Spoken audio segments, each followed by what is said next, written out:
এখন শুনবেন উপমহাদেশের খবর।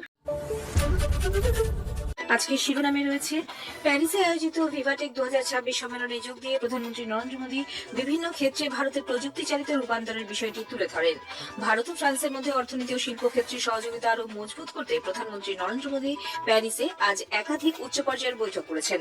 সংঘাতের অবসান, হরমুজ প্রণালী খুলে দেওয়া সহ বিভিন্ন ইস্যুতে মার্কিন প্রেসিডেন্ট ডোনাল্ড ট্রাম্প এবং ইরানের প্রেসিডেন্ট মাসুদ পেজেশকিয়ান 14 দফা সমঝোতা স্মারক স্বাক্ষর করেছেন।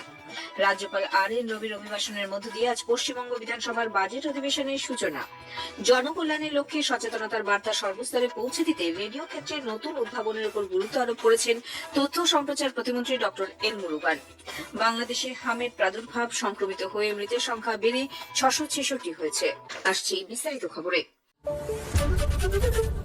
প্রধানমন্ত্রী নরেন্দ্র মোদী বলেছেন, প্রথাগত পদ্ধতি যেখানে ব্যর্থ হয় সেখানে উদ্ভাবন সমাধান এনে দিতে পারে। প্যারিসে আজ ফরাসি প্রেসিডেন্ট এমানুয়েল ম্যাক্রোর সঙ্গে প্রধানমন্ত্রী নরেন্দ্র মোদী ইউরোপের বৃহত্তম প্রযুক্তি ও স্টার্টআপ বিষয়ক সম্মেলন ভিভাটেক 2026 যোগ দিয়ে ডিজিটাল পেমেন্ট, আর্থিক অন্তর্ভুক্তি, শিক্ষা, স্বাস্থ্যসেবা, কৃষির মতো ক্ষেত্রে ভারতের দ্রুত প্রযুক্তি চালিত রূপান্তরের বিষয় তুলে ধরেন।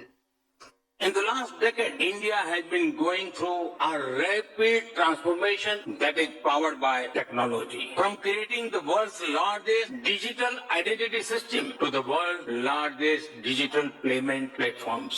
We are using technology at a massive scale for financial inclusion, education, telemedicine, agriculture, and more. মহাকাশ প্রযুক্তি ও পারমাণবিক শক্তির ক্ষেত্রে অর্জিত সাফল্যের মাধ্যমে ভারত মানুষের ক্ষমতার সীমা প্রসারিত করেছে বলেও তিনি উল্লেখ করেন।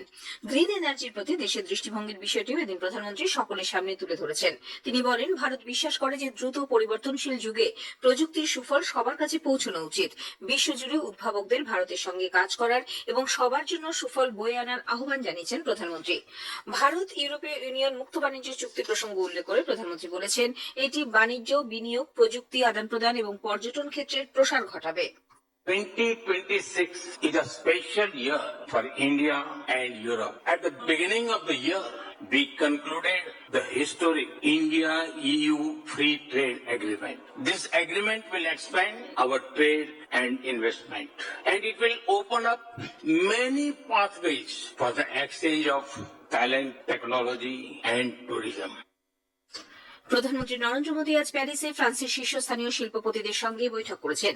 আলোচনায় মূলত উৎপাদন শিল্প, কৃত্রিম বুদ্ধিমত্তা, স্থিতিশীল উন্নয়ন এবং সামুদ্রিক পরিকাঠামোর মতো বিষয়গুলি প্রাধান্য পেয়েছে। শীর্ষস্থানীয় আধিকারিকরা ক্রমবর্ধমান সুযোগ সুবিধার কথা তুলে ধরে ভারতের সঙ্গে আরও নিবিড়ভাবে কাজ করার পরিকল্পনার কথা ঘোষণা করেন। প্রধানমন্ত্রী নরেন্দ্র মোদী আজ প্যারিসে সাঁ-গোবের চেয়ারম্যান সিইও বেনয় বাজিনের সঙ্গে সাক্ষাৎ করেছেন। দুজনের আলোচনায় নির্মাণ ক্ষেত্রের বিভিন্ন সুযোগ সুবিধার পাশাপাশি বিশেষ করে স্থিতিশীল উন্নয়নের বিষয়টির উপর গুরুত্ব দেওয়া হয়েছে। প্রধানমন্ত্রী এলস্টমের সিইও মার্টিন সিয়ানের সঙ্গেও সাক্ষাৎ করেন। বিদেশ মন্ত্রক সূত্রে জানা গেছে, পরিবহন ব্যবস্থা ও রেলওয়ে আধুনিকরণের সুযোগ সুবিধা নিয়ে তাদের মধ্যে আলোচনা হয়। প্যারিসে মিস্ট্রাল এআই এর সহ প্রতিষ্ঠাতা ও সিইও আর্থার মেন্সের সঙ্গেও প্রধানমন্ত্রী নরেন্দ্র মোদী এদিন সাক্ষাৎ করেন। সামাজিক মাধ্যমে প্রধানমন্ত্রী দেশের ক্রমবর্ধমান কৃত্রিম বুদ্ধিমত্তা বিষয়ক ইকোসিস্টেমের সম্ভাবনার উপর আলোকপাত করেছেন। প্রধানমন্ত্রী নরেন্দ্র মোদী আজ প্যারিসে লজিস্টিক্স কোম্পানি সিজিএম গ্রুপের চেয়ারম্যান ও সিইও রোদলফ সাদের সঙ্গেও সাক্ষাৎ করেন। প্রধানমন্ত্রী নরেন্দ্র মোদী বলেছেন, দেশের প্রতি প্রবাসী ভারতীয়দের গভীর ভালোবাসা এবং ভারত ফ্রান্স সম্পর্ক জোরদারে তাদের অবদান সত্যিই প্রশংসনীয়। প্যারিসে ভারতীয় সম্প্রদায়ের উদ্দেশ্যে ভাষণ দেবার সময় তিনি বলেছেন, প্রতিটি দেশে এমন অংশীদার খুঁজে যাদের উপর দীর্ঘমেয়াদে আস্থা রাখা যায়। তিনি উল্লেখ করেন, ভারত বিশ্বের কাছে বর্তমানে একটি নির্ভরযোগ্য অংশীদার হিসেবে উঠে আসছে। ভারত কেবল ভবিষ্যতের জন্য প্রস্তুতি নিচ্ছে না, বরং ভবিষ্যৎকে গড়েও তুলছে বলে তার অভিমত। প্রধানমন্ত্রী নরেন্দ্র মোদী বলেছেন, গত 12 বছরে ভারতের রূপান্তরের কাহিনী আসলে দেশের তরুণদেরই কাহিনী। সামাজিক মাধ্যমে কেন্দ্রীয় যুব বিষয়ক ক্রীড়ামন্ত্রী ডক্টর মনসুখ মান্ডভিয়ার একটি নিবন্ধ শেয়ার করার সময় প্রধানমন্ত্রী মোদী বলেন, সরকারের দূরদর্শী চিন্তাধারা এবং দক্ষতা উন্নয়ন, উদ্ভাবন, উদ্যোক্তা তৈরির ক্ষেত্রে অভূতপূর্ব বিনিয়োগের ফলে দেশ অমৃত প্রজন্মের জন্য এমন সব সুযোগ সৃষ্টি করছে যার মাধ্যমে তারা তাদের আকাঙ্ক্ষা পূরণ করতে এবং জাতি গঠনে অবদান রাখতে পারছে। প্রধানমন্ত্রী বলেছেন, একটি সামগ্রিক ও সমন্বিত পদ্ধতির মাধ্যমে পানীয় জল, স্যানিটেশন, নদী সংরক্ষণ, সেচ ব্যবস্থার দক্ষতা বৃদ্ধি, ভূগর্ভস্থ জলস্তর পুনরুদ্ধার এবং বর্জ্য জলের পুনর্ব্যবহার সংক্রান্ত চ্যালেঞ্জগুলি মোকাবিলা করছে সরকার। সামাজিক মাধ্যমে কেন্দ্রীয় জলশক্তি মন্ত্রী সিআর পাটিলের একটি নিবন্ধ শেয়ার করে প্রধানমন্ত্রী বলেন, অভিন্ন জাতীয় লক্ষ্য অর্জনের পথে দায়িত্বশীল প্রশাসন ও জনগণের সক্রিয় অংশগ্রহণের ফলেই এই সাফল্য সম্ভব।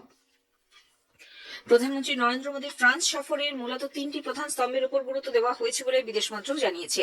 প্যারিসে সাংবাদিকদের বিদেশ সচিব বিক্রম মিস্ত্রি জানান, বাণিজ্য, প্রযুক্তি ও আঞ্চলিক ও আন্তর্জাতিক নিরাপত্তা গুরুত্ব পেয়েছে। তিনি বলেন, ভারত ও ফ্রান্স যৌথভাবে নিজ শহরে ভারত ইনোভেটস উদ্যোগ চালু করেছে, যা ভারতীয় ডিপ টেক স্টার্টআপগুলোর জন্য একটি বৈশ্বিক প্ল্যাটফর্ম হিসেবে কাজ করবে।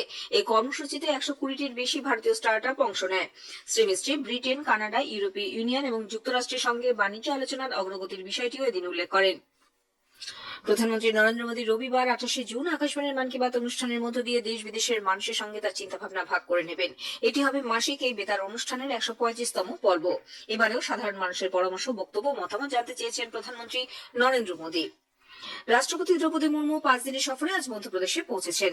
ইন্দোরের দেবী অহল্যাবাই হোলকার বিমানবন্দরে রাজ্যপাল গঙ্গুবাই প্যাটেল, মুখ্যমন্ত্রী মোহন যাদব তাকে উষ্ণ অভ্যর্থনা জানান। আগামীকাল তিনি আন্তর্জাতিক সিকল সেল অ্যানিমিয়া দিবস উপলক্ষে আয়োজিত একটি কর্মসূচিতে অংশ নেবেন। শুনছেন উপমহাদেশের খবর।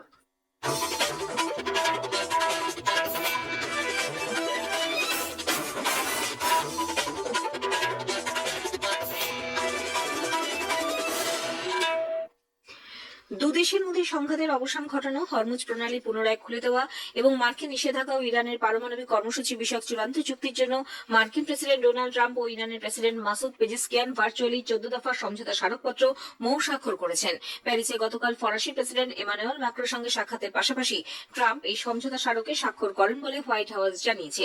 চুক্তিতে অবিলম্বে যুদ্ধবিরতি কার্যকর করা, হরমুজ প্রণালী পুনরায় উন্মুক্ত করা, একটি বৃহত্তর শান্তি চুক্তির লক্ষ্যে আলোচনার কথা উল্লেখ রয়েছে। চুক্তি অনুযায়ী যুক্তরাষ্ট্র সামুদ্রিক চলাচলের উপর আরোপিত বিধিনিষেধ শিথিল করা এবং নিষেধাজ্ঞা প্রত্যাহারের প্রক্রিয়া এগিয়ে নিয়ে যাওয়ার প্রতিশ্রুতি দিয়েছে। অন্যদিকে ইরান বলেছে তারা পরমাণু অস্ত্র অর্জনের চেষ্টা করবে না। আন্তর্জাতিক তত্ত্বাবধানে তাদের সমৃদ্ধ ইউরেনিয়ামের মজুত নিয়ে উত্থাপিত উদ্বেগের সমাধানে সম্মত হয়েছে তারা।